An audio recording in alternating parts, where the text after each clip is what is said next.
It literally costs less to keep your employee engaged and to maintain equity and equality within your employees Yeah. than it does to discriminate. Welcome to the Audacity. In this episode, we're talking about corporate culture.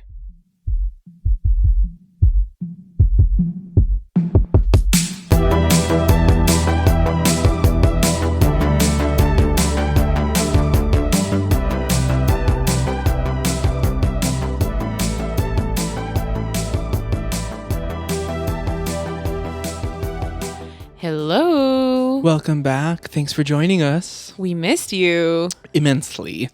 Today we've got what I think is a really good episode planned for you. It's something we've wanted to talk about for ages. Yes, and we do sprinkle this in time and again in our Yeah, episodes, yeah. but I think it was time that we dedicated a full one. Yeah, so today we're having a whole episode about corporate culture and kind of what we see as all the elements to that. Observers and partakers Yeah, I of the mean, culture. we've been in it. We have hopefully a fresh perspective, hopefully also a research-informed perspective. Yes, we were kind of born into it, to be very honest, coming from both business families. Very much so.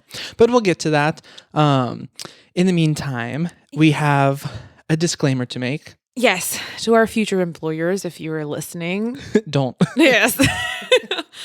All views are our own and probably temporary and will evolve with time. And Absolutely. we are a cog in the machine, the capitalistic machine, and We'll get back to that as well. But, yes. you know, and also if you're a mid to senior level career professional listening and you disagree with the, I don't know, rants of these two young kids, That's fine. that's fine as well. And in fact, let us know. We'd Yeah. like to hear your perspective as well. You can do that on social media by commenting or sending us a DM. We'll check out all those things at audacity.fm on Instagram, Facebook, and audacity_FM on Twitter.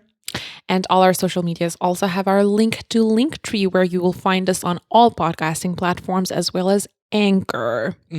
Anchor's our lovely podcasting host, and if you're on their site, you can find a link to contribute, help support our podcast, keep things running, keep us in a good mood, and you can also leave us a voice memo there, maybe with your favorite story about corporate culture or your hot take against one of ours. Or just general feedback, and would love to feature them. Absolutely. You're listening to the Audacity.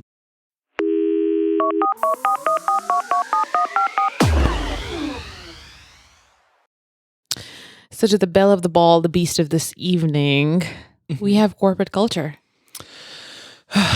We do. This is, I think, a passion of both of ours. It really is. You know, we did our undergraduate studies in corporate communication. Mm-hmm. This is something we are informed about and have researched about, and also because we've worked, Yes. just have firsthand experience with it. yes.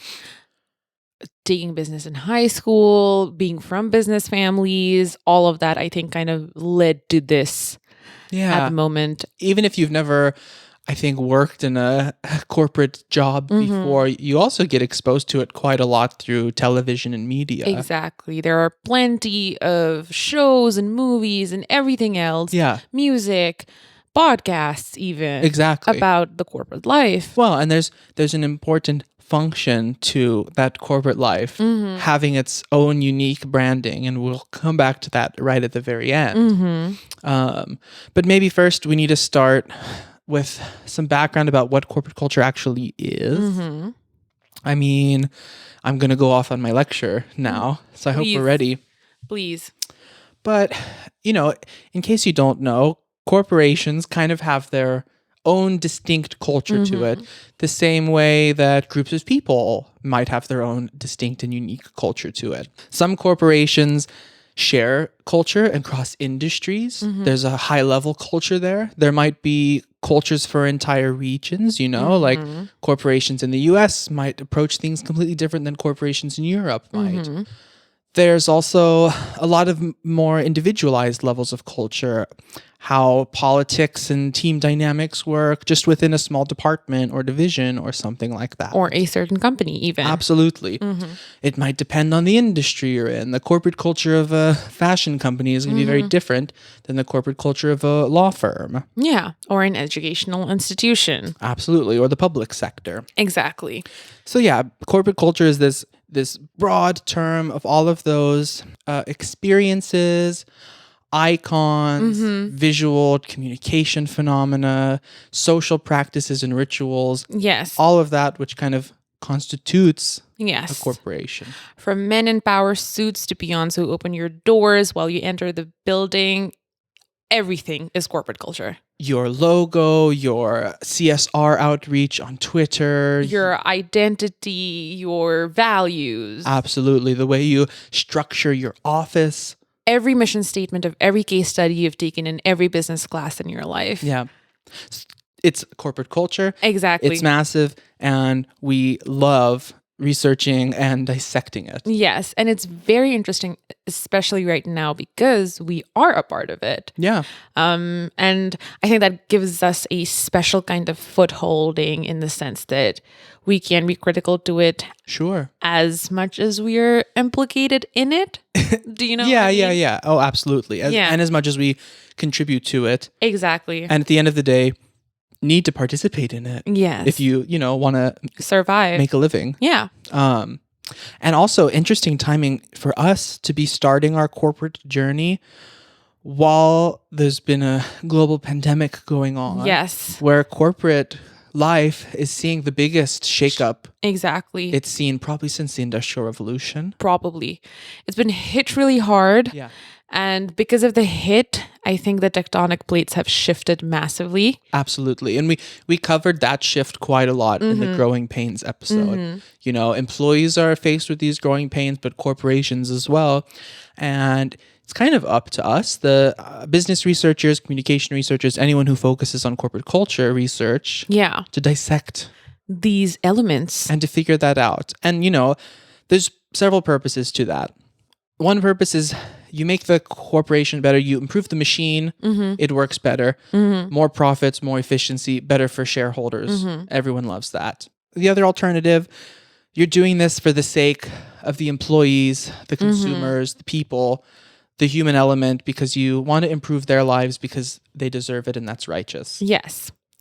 So, in a sense, this is a win-win situation in terms of dissection and in terms of analyzing and in terms of providing feedback, because at the end of the day, it is better for business. Yeah. Period. The benefit of making any sort of improvement, that's why companies hire experts to help redesign their culture or shake things up or implement new practices.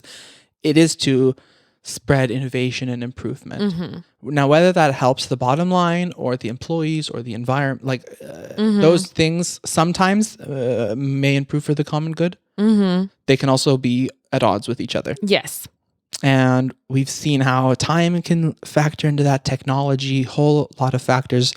And that's the discussion I think we want to get into right now. And I think we should begin with, I think we're all cliches and all of corporate pop culture that we've seen, and that is the big 60s and 70s boom. Yeah, absolutely. Let's start our little history class now. Yeah, I think that is when we started to actually see what corporate life is. Yeah. Men in suits, corduroys and mutton chops going to office.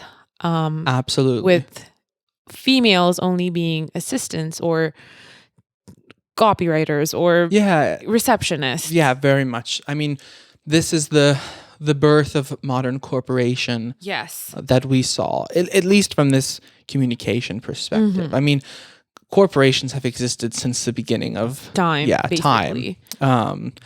Catholic Church is the biggest and the oldest corporation in the world. Exactly. They probably hold the most wealth over all of them.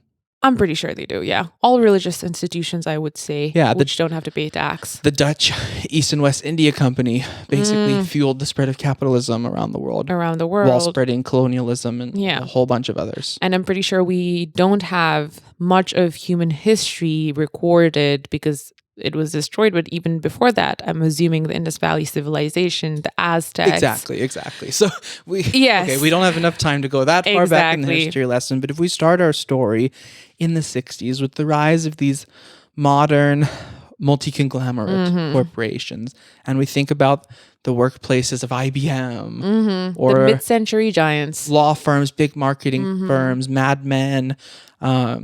I don't know what company they worked for, but the movie 9 to 5, and we're skipping ahead to the 90s a bit here. Yeah. But if you think about Dolly Parton and Jane Fonda and their high-waisted bands. Exactly.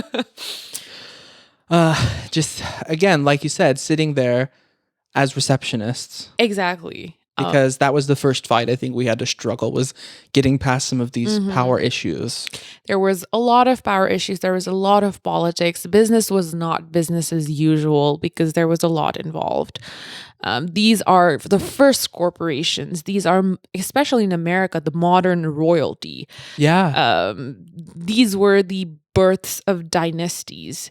The Vanderbilts, for example, the Rothschilds. I mean, all of these corporations which gave us big monopolies, media conglomerates. These industrialists were all growing in the 60s here. Yes.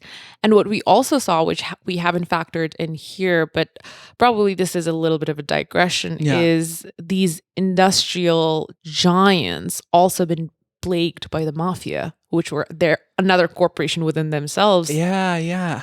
Interesting. I actually thought you were going a separate direction there. Either plagued by the mafia or supported and brought up by the government at the same time. Yes. Think about Royal Dutch Shell Company or KLM or National Rail, anything in the UK as well. I think each country has their version of these mega corps. Yes. And the government also letting a lot of public entities be privatized. Yep.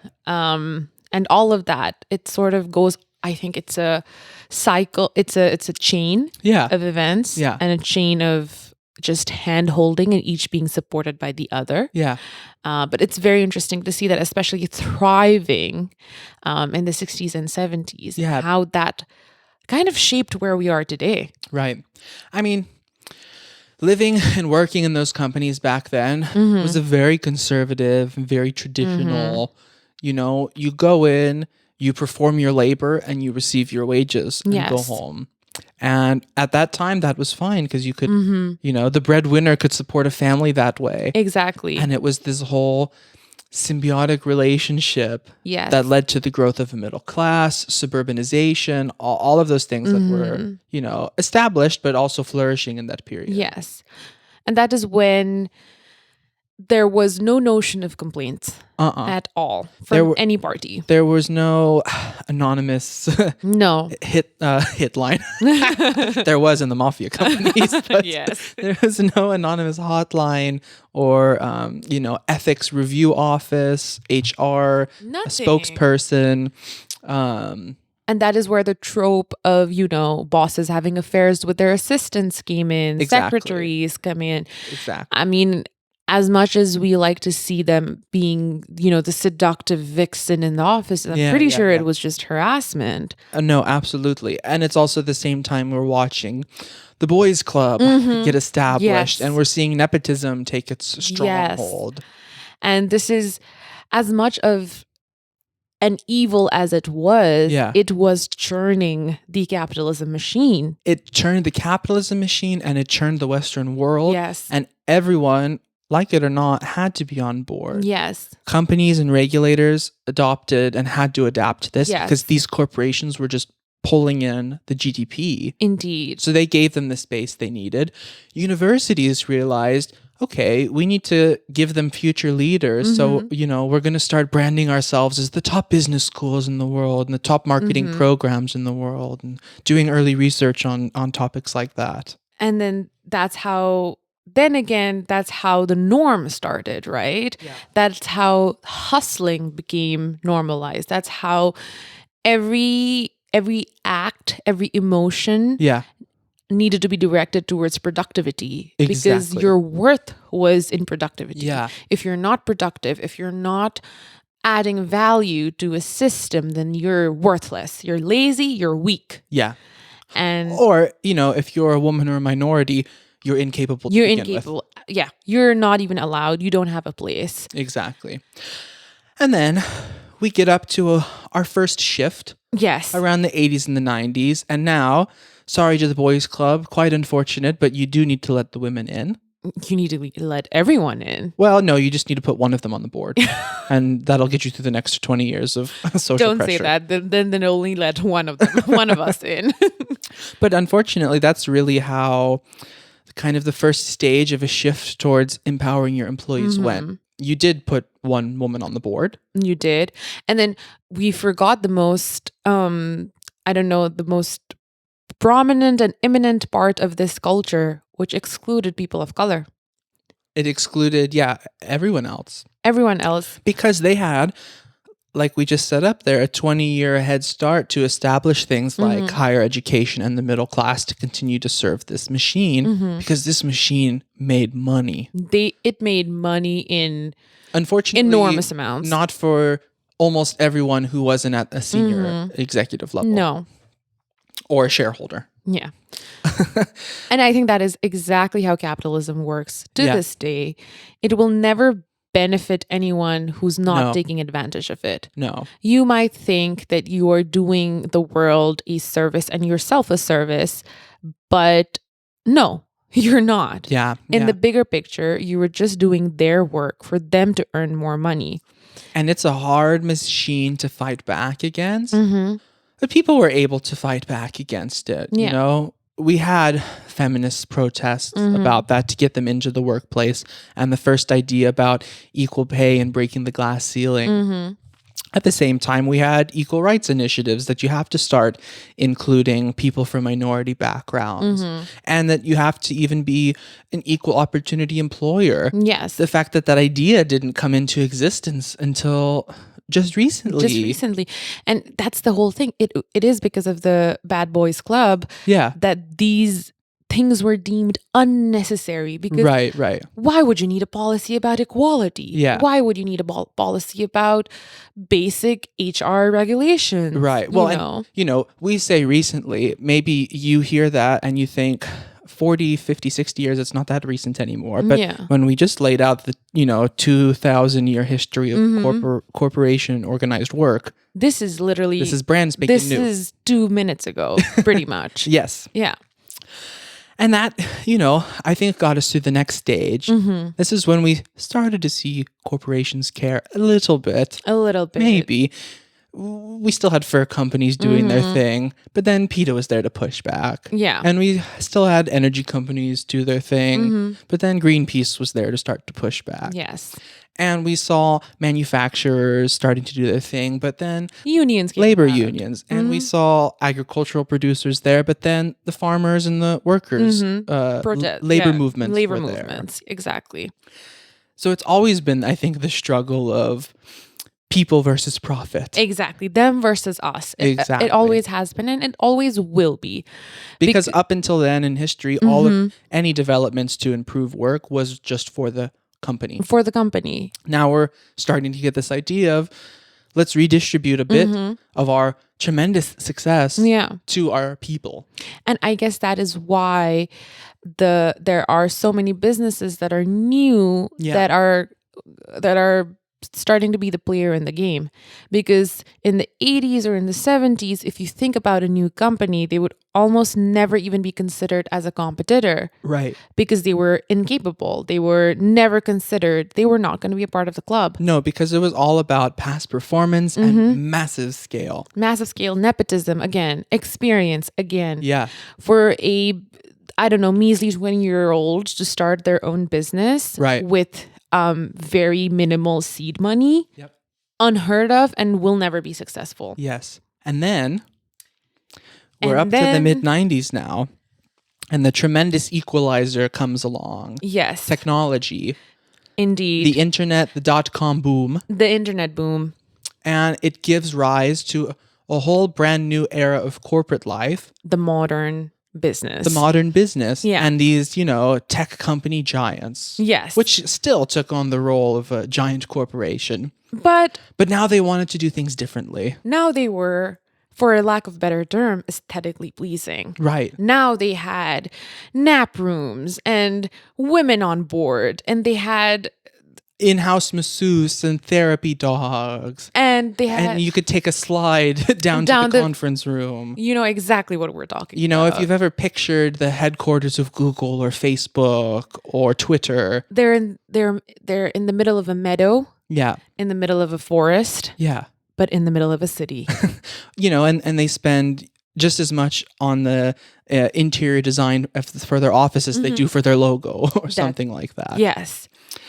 So we see this care for people. We see that they have abolished the cubicle and now there is an island. Yeah. Because you know what? Now we've already gotten used to women and minorities being in the office, as long as they stay at the mid-level. And we've also gotten a bit further away from needing to be part of the Harvard Business Boys Club. Yes. Because if you could code instead, that was fine. Yeah. That's all you needed. Yeah.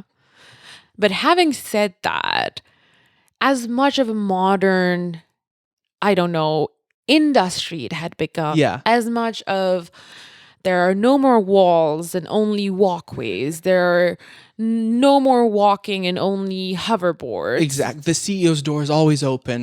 Stroll in, have a coffee. Wear jeans thrice a week. This new corporate culture put its ills elsewhere. Yes. And this gave rise to the gentrification in the cities and regions in which these tech hubs flourished. Yes. Or finance hubs or real estate hub, any of these, post Y2K corporations. Indeed. When companies establish that their purpose is almost godlike, for example, the availability of internet. Exactly. Then they have the upper hand. Then it goes back to Mad Men 70s, stay in your fucking lane. Exactly. But we're culture. But we're gonna wear shorts in the office. But we're gonna And you'll get 1 day to practice yoga in the office. And I can't necessarily fault them for that, because I would give up religion for Google. Yeah. Most people would. I hate to say it, but most people would. Absolutely. Most people go to Ivy League so that they can join Google. Yeah. And Google is one of those massive names, especially for me. I grew up in the capital of Silicon Valley. Yeah. I kind of felt the pressure of the world looking at us. Yeah. There's movies made about this. Yeah. We took the hippie lifestyle and we put it into corporate America. And it worked tremendously. And unfortunately, at the same time, well, fortunately for them, they gentrified the area like crazy and raised property values, which kept that as an attractive place to be headquartered. Yes. While pushing out the other communities who've lived there forever. Yeah. To the point where, I'm not going to work there now. One, because I don't know how to code. Two, I'm not in the Harvard Boys Club. No. And three, I can't afford to live in my own city anymore. No. And you know what? The worst part of all of this is they are, in a way, wolf in sheep's clothing. Yeah. Because they are still maintaining the same capitalistic values that the forefathers that they reject loudly held, which is hustle and grind until you are ground to the bone, basically. Exactly, because nothing, again, at the top level had changed. No. And if we look at what else was changing in society to accommodate this, right, we're still seeing the government provide incentives and tax breaks while we're having a bit of antitrust regulation going on, but it's not really meant to protect the people. All of our wonderful labor movements have kind of taken a quieter backseat because at least you have a nap pod now at work. Exactly. And it takes universities a while to adjust, but now they realize, okay, STEM. Let's give them their next scientist. Influx of mid-level professionals. But we've lost something important along the way, which is the ability of that single person wage to support a family. Exactly. You can't have a single stable breadwinner anymore. No. Mostly because you can't afford to live in the same city that you're employed in. You can't even think about having a single stable breadwinner because in the 21st century, not having multiple streams of revenue is considered foolish.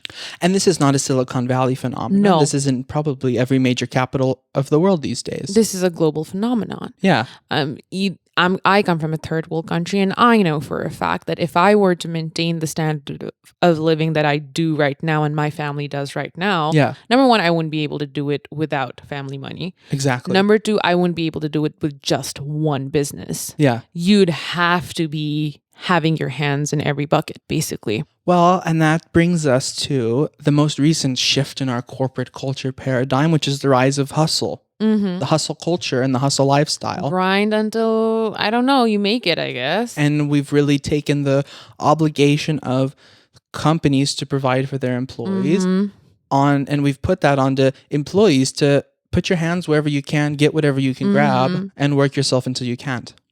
And it's such a toxic thing because even the idea of a 40-hour work culture, a 40-hour week culture with 2 weekends didn't exist until the Great Depression. Yeah. Where they just had to stabilize the industry so that everything won't fall apart. And it's funny, things like, we were talking about this earlier. The 40-hour work week was actually a brilliant invention of labor unions to avoid child labor in factories or people dropping dead on assembly lines because they've been working for 90 hours in a row.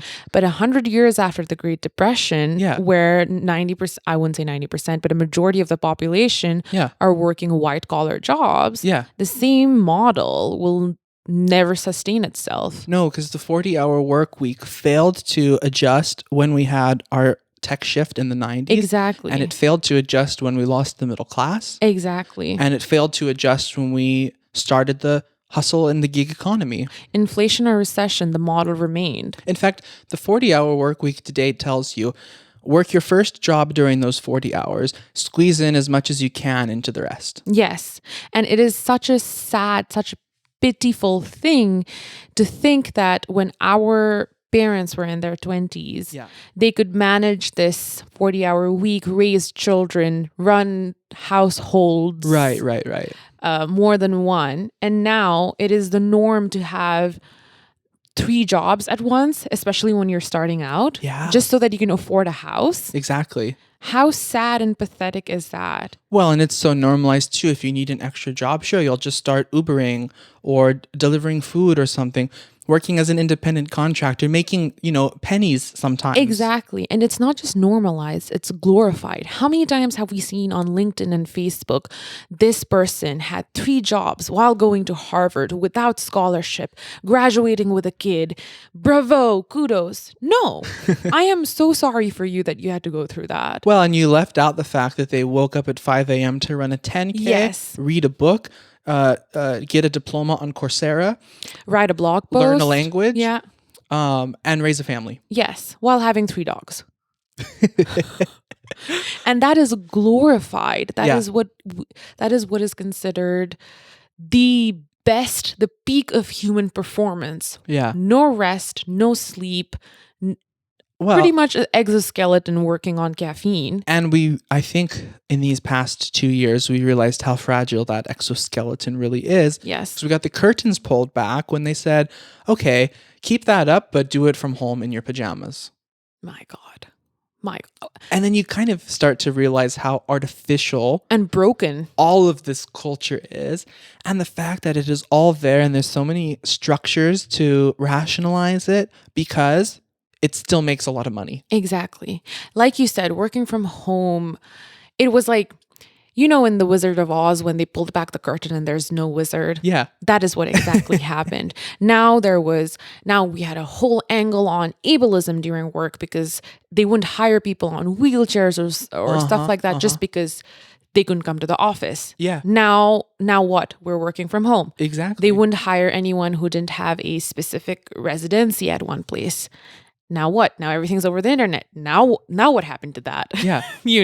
And now what? Are you forcing me in my own private home to sit at my desk from 9 to 5 every day and be productive while the world is shifting rapidly Yeah. outside my door. How are you going to police me in my own property? And well, you will be policed, and we know stories about how people are policed. And it's really, really tragic. Yeah. I would say it's a little better here in Europe, and Definitely. our working conditions are much more normal, quote unquote, decent. And protected. Yes. And I'm very, very thankful for that. But the horror stories I hear from the US and For Asia, sure. I am terrified. Yeah. I'm genuinely terrified. Well, and we're here talking about corporate culture and mostly how most of us will experience as white collar professionals. But there's still a tremendous amount of strain put on blue collar workers. Oh, absolutely. To keep up with this modern world. Absolutely. And their lives are not being fundamentally improved by technology the same way ours are. No. Because there's just so much more demand now for them to be shipping us products and repairing our telecommunications and making our clothes. I mean, with the most recent example of being Amazon and the whole union against Amazon. I mean, I see this on Twitter a lot, and it makes me think so much that it makes me kind of, vomit inside my mouth a little bit. Yeah. How Bezos, that's a name I shouldn't be taking. It's like saying Voldemort. Yeah, they're going to flag it now. Won't, if he, gave $100,000 away to each of his employees, each and every in every region. Sure. He would still have as much money as he did, or more money as he did in the beginning of the pandemic. Jeez. Oh, yeah. He could throw $100 into every Amazon order that they send out, and he'd be fine. I don't know the maths on that, so don't quote me. It's probably not true. But the $100,000 thing is true. Yeah. Can you imagine? Yeah. No, but I mean, Amazon lately has fallen under so much scrutiny. Yeah. On one hand, they've sustained so many of us during the pandemic because that's now our primary way to receive goods at home. This is what they did. They saturated the market. Yeah. They were our only salvation. Yeah. And they then became a necessity to us. A public utility. Exactly. Meanwhile, we know the ills, the horrors of their corporate culture, which is very high demanding. Not only high demanding, it is cruel. It is fundamentally inhumane. And there's, stories like you said, which are coming out about all of their anti-unionization moves. And anti-unionism is a story older than corporate culture research. Very much. But another thing Amazon does is really leverage the tech, which was, implemented to help empower employees. And customers. Yeah, and customers. And instead they're yielding it as a new weapon against them. I mean, there are stories about Amazon uses artificial intelligence tools to monitor employee performance. And track metrics like how fast can you put together a package, how many bathroom breaks do you take, what's your walking speed and cadence through the factory floor. And they can, aggregate all of that data and decide whether or not you're a worthy employee. Can you imagine? And your compensation will be adjusted based on that, and you can even be terminated based on that. The AI will write your termination letter without a human intervening.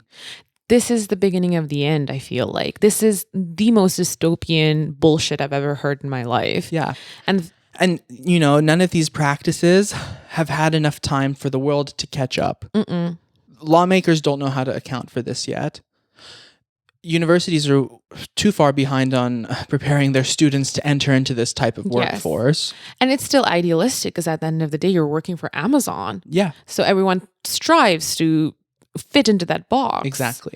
But having said that, it's also Amazon is very secretive about all of this. This is, I'm assuming, a tip of an iceberg of whatever the fuck's going on there. Probably. But this is such a, I don't know, it is morally wrong, but it is also just wrong, period. Sure. Even in a capitalistic sense, even in an ethical sense, even in any sense possible, I feel like you're just doing a disservice to everybody. It really, pushes us too much further towards end stage capitalism where the whole system can break down. there's just not people around anymore. No. They're dropping dead. No, because machines are replacing you. And then that sounds so boomer. Oh my God. No, but we've also taken a pretty biased perspective here, thinking about the human toll. There's also quite a large toll on the planet as well, that all of this global industrialization is putting. Amazon specifically, just in their carbon footprint alone. Everything that we do, from fuel to food, we are destroying the earth. But the thing about that is we're destroying ourselves. Earth will remain as is. We'll just die. True. If you think about, what's going to go first, it will be the people. Yes. Then the profit, because there's no more people left. Exactly. Planet will be there just in a damaged state. It'll just be another ice age. It'll start over. Well, and that's what corporate culture experts try to do, is to help companies figure out how to balance those three tension needs. Which I think is what we saw in the beginning of the modern business, is that now businesses are conscious. There's CSR, there is D&I, there is, I am throwing in these abbreviations as if you guys all know what that means, but it means corporate social responsibility, diversity, equity, and inclusion. There is a lot of conscious efforts into, number one, saving face. Yes. And number two, actually genuinely bringing on to a positive impact of the company on the world. Yeah, exactly. I mean, and some of these activities are targeted at the planet. Sustainable packaging, fair trade sourcing, circular economy, all of those, terms you've heard before. A lot of them are targeted at people as well. Yes. Equal opportunity employment, employee liberation, employee wellness, workers' rights, and new ways of working. Yes. Even on to employee engagement. I did my entire bachelor thesis on that. This is something we love talking about. I mean, I did my bachelor's thesis as well on employee diversity. And is there a difference between companies doing it because they have to legally, because they realize it will make them more money, or because they genuinely value human people? That's exactly what I was going to say, because some of it is almost like jumping on the bandwagon and being performative. Sure. Because you see one big company do it, and then suddenly it becomes a trend. It's the cool thing to do. If you're not doing it, then you're canceled. Yeah. But you're really not doing it. Yes. If the employees are asking for more, let's say, vacation days, paid leaves, do you listen to that, or do you just conduct a workshop on how to balance work 8 hours? Yeah, 8 hours a day and prioritize your tasks before you go to your other job. Yeah. Because you're hustling. Exactly. So I think it's a fine line. I really do appreciate companies who actually give a hoot about, and their employees. There are plenty of great examples that are leading that. Yeah. Of course, we're here talking about the villains today. Yes. But truly, in a sense, I feel like these initiatives that these companies take, even if it is not for a humanitarian issue, if you just look at it from a business perspective, you're going to thrive. Better employees make better business. And this has been proven time and again. Yeah. Again and again and again. Every case study that we studied from a basic 8th grade business class. Better employees make better everything. Exactly. And you have to know that to an extent. I'm talking to companies here. You have to know that to an extent because you put so much effort into hiring the right ones. Yes. Then why don't you treat them like royalty when you are employing them? Exactly. There is the concept of sustainability cannot be so alienish to you. No. When you're only focused on hiring, but not on retaining them. Yeah. Not on maintaining the motivation, on maintaining engagement. Right. And we know from social science research, keeping employees better engaged and more satisfied will lead them to be more creative, more productive, more efficient. They'll have more free time because they'll get their work done faster. They'll save you money on office supplies and telecommunication equipment. They won't steal from you as much. They'll give you better word of mouth, which helps with recruiting and sales and marketing. I could continue. Exactly. Literally, I think 18 of the studies that I referenced in my thesis literally said verbatim, if your employee is more engaged, it'll make you more profit. Yes. And here's what it costs you. investment in them. Yes. And investment in services for them. Exactly. And, not everything comes down to compensation. No. There's a point in which you're overcompensated and it's not that good of a motivator anymore. Yeah. But a lot of it just comes down to how you can treat people more humanely. Yes. And especially the studies that we see emerging from the Americas suggest that it literally costs less to keep your employee engaged and to maintain equity and equality within your employees than it does to discriminate. Ugh, amen. Literally. Amen to that. You don't even have to like us or agree with us because we have the data to support this, and we know you like numbers, so you should understand. Literally do a quick Google search on how much the entire globe is losing on racism. Yeah. Every year we lose about, I think, a few $1 trillion just because of systematic racism. Well, and this goes back to where we kind of left our history lesson. Enough change hasn't been made yet at the top level. So many of these management decisions are still governed by the Harvard Billionaire Boys Club. Yes. And so little of it is governed by all of this new research into corporate culture. No, yeah. Because there's a lot of arrogance and ego that also goes with leadership. And when you have a big corporation that has a lot of hierarchy to it and a lot of power structure to it, and you really look up towards the top, they think they know best because they've been running industry for decades. And also there is, I don't know, like you said, the pride comes in when you are best in strategy, you're best in innovative ideas, but you suck at execution. Yeah. And, that whole power network has shifted a bit recently. Sure, let the entrepreneurs, let the tech kids, let the startups, lead the next generation. We're still going to be in charge of the venture capital. Yes. And we're still going to pull the purse strings. So we still have our control over them. Yes. They can't support their employees too terribly much because that is taking our bottom line away. Exactly. Even if you're leading the most up and coming startup and you have wonderful corporate culture experts, wink wink us, working for you, and you give them the autonomy to make these radical changes, you still have to make a profit for your shareholders. Exactly. It's a broken system. It always is going to be because it is based on capitalism. It's based on capitalism, and the way every other social structure around it is just meant to support that whole process route. And the seed of this, of course, was planted very much by the wild, wild west. Yeah, I mean, a lot of this is just the Western way to live in a world. The hustle, the 9 to 5.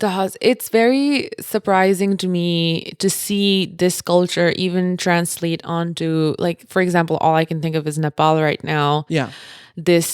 A lot of bootlicking, a lot of this hustle until you're ground to death just for peanuts, basically. And then there is this whole aspect of you're hustling because your company does so much for you. You have so much perks. Yeah. You are getting free lunch. Whoa. Yeah, and you feel grateful for it. Yeah, but is it really perks or is it just human rights? I mean, we're not saying that free lunch is worse than no lunch. Exactly. It's a good step in the right direction.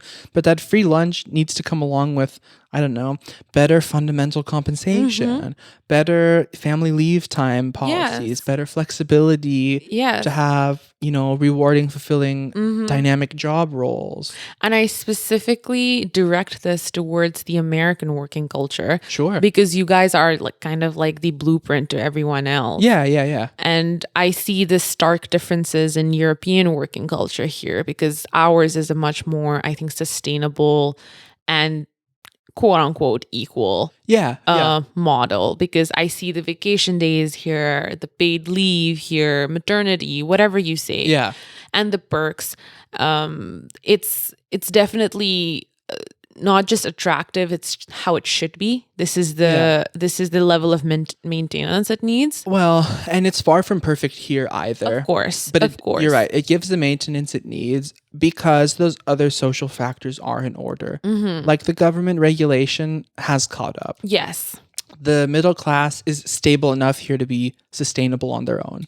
The rich aren't growing richer and the poor aren't going poorer. And there's, a shorter pipeline between universities who are, coming up with these ideas about business and implementing them here. Right yes. away. But at the end of the day, we're talking about global corporate conglomeration here. Yes. You're only as good as the weakest link in the chain. Yes. So bad corporate culture anywhere will permeate to the rest of the world. So that's why you see all of these American, success stories and horror stories are influencing work and workers everywhere. It's really tragic, honestly. Because you need to compete. Yeah. And that is what I kind of have that thing too, like the competition element. Yeah. As much as I like competition, there should be healthy competition Sure. to better yourself. You shouldn't compete to see who works harder. No. How is that even a comparative factor? Number one. Number two, why are you doing it within your team? Or not just who works harder, but any weird proxies we have for that. Who is the most innovative? Who is the most productive? Who's the most efficient? These are all proxies for who can create the most wealth for the shareholders. Yes. And at what cost is my exact question. The answer, the people and the planet. Yes. We've been new. We've been new. And I think it's very sad because us as employees think we're doing such a great service. Yeah. Whereas I think at 50, we'll wake up and think we just spent 3 decades slaving for a company that doesn't even care. Yeah. Or doesn't even value. Yeah, it's hard. The institution will never value the individual. You might have, and there are, countless amounts of wonderful people working in companies, leaders that do care about their teammates, HR people that do try to stand up for the rights of their employees. And companies having genuinely healthy work culture. Yeah, and wonderful policies that are meant to support everyone. Yes. And even a few of the most woke companies who've realized we will de-emphasize our profit to focus on people and planet instead. Yes. At the end of the day, though, this whole epic saga we've been telling, that is a Band-Aid for a bullet hole. Yes. There's a very famous Twitter thread or like a Twitter post that's going around that says, if you die today, your employer will have a vacancy notice out by the end of this week. I wouldn't even expect it to take that long. No. Before your obituary is up, yeah, you could be replaced. My friend said one of their friends lost someone and the employer had a vacancy notice out in 35 minutes. That is bonkers. Can you imagine? No, I can't imagine. And as a corporate communication professional and as someone who wants to go in and work in D&I, in literal corporate culture, and in helping, to improve and liberate people and the planet as well, it's a scary task. It is. Because no matter what you can do, we were kind of set on this trajectory very long time ago from the birth of modern capitalism. Yes. They knew exactly what the trajectory was at the time. Yes. Because they designed it on purpose. Yes. Yes. The forefathers of capitalism knew exactly where this went. Yeah. And they knew that the system only benefited those who controlled the system. Right. This will never benefit anyone in between or even a notch lower than them. Yeah. They knew how the machinery worked. It is not even a machine. It is a bulldozer. Yeah. Wow. That was a lot. No, that explains how corporate culture feels sometimes, though. It does. Wrecking ball from the, 48th floor yes. falling down. Some people will get that reference from my former employer. But, boy, okay. Not the most optimistic note. So then I'm wondering, what can we do? And where can we go? That is that question has a lot of answers. Yeah. One, as employees, what do we do? And one, as advisors, what do we do? Okay. As employees, I feel like we can only be strong and impactful together. This is not an individual struggle. Yeah. So don't think that you championing in your work is going to... No, exactly. You can't flip the switch. You can't be the best #girl boss in the world to combat this evil. Exactly. So it's not going to work like that. Well, and unfortunately, employees, like, you do need to work together. Yes. We've seen in the past how that collective action can improve your lives. Yes. But there's so many systems in place to prevent you from doing that and to normalize not doing that. Yeah. Like not talking to your coworkers about compensation. Yes. How will you find out that it's inequitable? It's a great point that you bring up because that is such an issue in so many companies that I know, that not talk about compensation. That could be your first step. Talk about it. Yeah. Normalize talking to HR about stuff. Like, I feel like HR is such a beast in every company that you don't ever want to touch that. But why not? They are there to help you, literally. Yeah. I've taken HR classes and these people seem to do nothing but care and wants to help. And I'm sure there are plenty of shitty HR professionals horror stories, that are just there to, enforce the manual and reprimand and facilitate employees. Exactly. But I hope we will leave them in the IBM era. Exactly. I don't know the character in 9 to 5 who is like the chief of the secretaries. Oh, I don't. I haven't watched that movie. that image of an HR professional, I think, is what people still have these days. Yeah, and they're not monsters. They're humans, and they have a degree to qualify for it. Yeah. And as advisors, I would say to companies, obviously, we are very young, and we still need a lot of experience to actually give valid advice. Sure. Having said that, I would say listen to your employees. It is a two-way street. And at the end of the day, like I said, better employees will make better business. Yes. You cannot expect to treat them like shit and then expect them to work as if their life depended on it. No, and you're so right there. And you bring up something interesting that I said at the very beginning. Like, we are young. Yeah. We are barely experienced. And we're idealistic. Yes. But at the same time, we've spent just enough time in and out of the institution to understand its flaws. Yes. And as soon as, I can hear the mid-senior career professionals listening to this being like, you just don't know how the world works. Yeah. Sir, we do know how it works. And you've been too close to it for too long. You've been Stockholm Syndrome. To understand anything else. And it's not your fault. It was designed that way. And it might have even been sustainable when you were introduced to it. Exactly. But it's not going to be sustainable for many people for much longer. No. And bottom line, in any institution, a cottage industry or a multi-billionaire industry, right, you're only as good as the people you work with. Yeah. That is it. And like you said, your worst is your weakest link. Pretty much. We do know the weakest link. It's capitalism. And the West. We are not equipped to take those on. Not now. Nor is it possible without just reshifting the entire world. No. So we just need to keep doing our best. Yes. To make incremental changes. Yes. And hopefully we do see a sliver of it going on. Yeah. Right now. And it is very optimistic, and we hope that continues. Any change, as small as it may be, and as radical as it may be, needs generations of unlearning and undoing. Yes. And we are not going to say that we're going to do it in, our careers, you know. But that's the same advice we would give a company. Any cultural change needs unfreezing and refreezing. Yes. That's the lingo. Any social change needs unlearning and relearning. Exactly. We can do it. It might be time, though, at some point, relatively soon, I think, we're going to hit a tipping point. I know young people are not enthusiastic about hustle culture. No. The same way that millennials in the early 2000s were. No. And you know how people say like, oh, the generation now, they all want to be YouTubers and influencers. They don't have real ambitions. Yeah. Yes, even I don't dream of waking up and doing labor.